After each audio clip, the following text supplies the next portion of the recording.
أعوذ بالله من الشيطان الرجيم. بسم الله الرحمن الرحيم.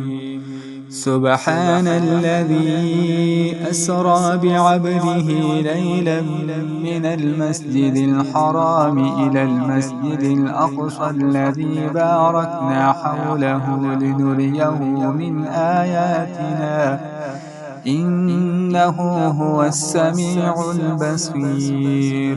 وآتينا موسى الكتاب وجعلناه هدى لبني إسرائيل ألا تتخذوا من دوني وكيلا ذرية من حملنا مع نوح إنه كان عبدا شكورا. وقضينا إلى بني إسرائيل في الكتاب لتفسدن في الأرض مرتين ولتعلن علوا كبيرا.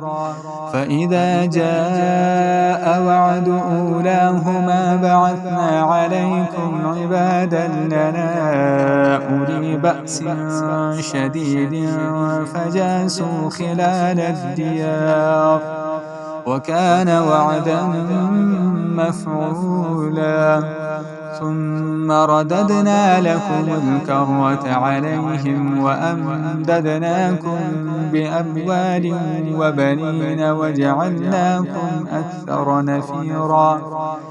إن أحسنتم أحسنتم لأنفسكم وإن أسأتم فلها.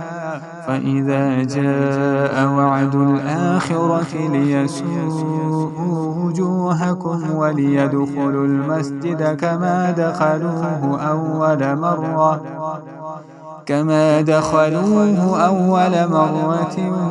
وليتبروا ما علوا تتبيرا.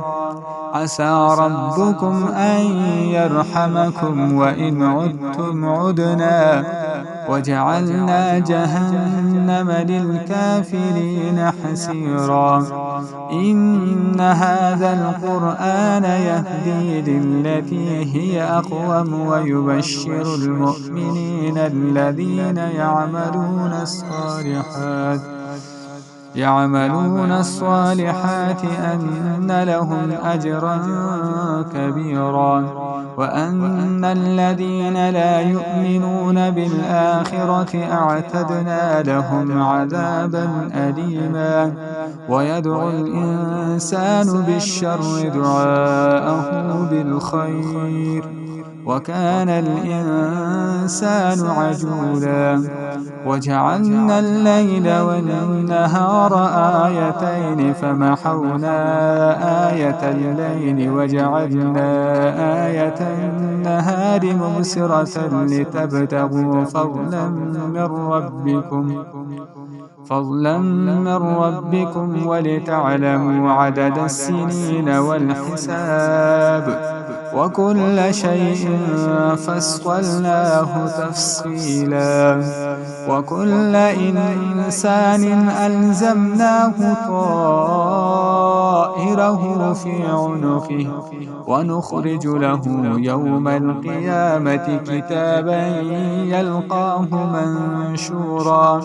اقرأ كتابك كفى بنفسك اليوم عليك حسيبا. من اهتدى فإنما يهتدي لنفسه ومن ضل فإنما يضل عليها ولا تزر وازرة وزر أخرى. وما كنا معذبين حتى نبعث رسولا. وإذا أردنا أن نهلك قرية أمرنا مترفيها ففسقوا فيها فحق عليها القول فدمرناها تدميرا. وكم أهلكنا من القرون من بعد نوح وكفى بربك بذنوب عباده خبيرا بصيرا من كان يريد العاجلة عجلنا له فيها ما نشاء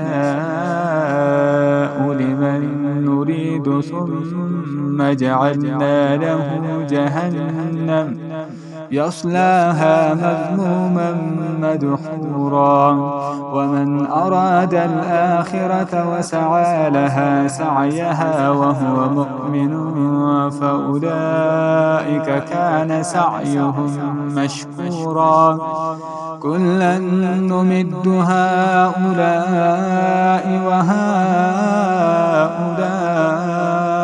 من عطاء ربك وما كان عطاء ربك محظورا انظر كيف فضلنا بعضهم على بعض وللآخرة أكبر درجات وأكبر تفضيلا لا تجعل مع الله إلها آخر فتقعد مذموما مخذولا.